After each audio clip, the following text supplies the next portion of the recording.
He was a doting, loving, caring, ordinary father. Father. He was their father. I'm auditioning for the role of Billy. I'm here for the role of Billy. Auditioning for Billy. This is Billy.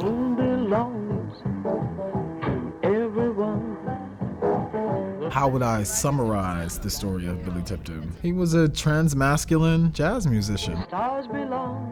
When I encountered Billy Tipton, that was the first time I encountered trans masculinity. Those of us in this generation, we are in a much different place than Billy Tipton. We are public in a way that so many trans people before us haven't been able to be.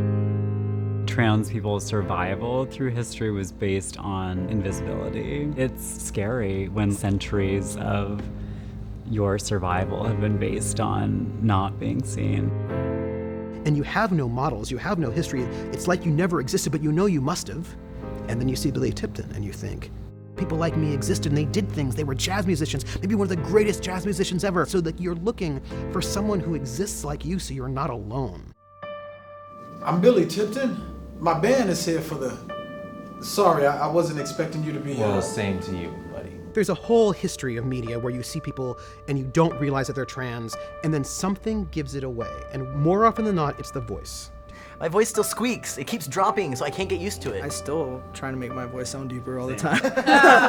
It's such a volatile and complicated thing to imagine that we know what people's gender is from looking at them. It's not a question about passing. It's a transition story about somebody who's unhappy about something in their life and they figure out the way to make themselves happy.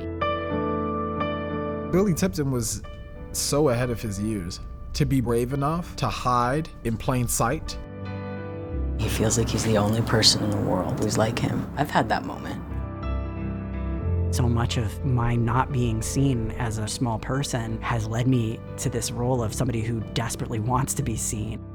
Lots of people in my community look to your dad as a kind of hero. It kind of blows me away that, after all these years, anybody even remembers him. I thought I was like totally alone in this.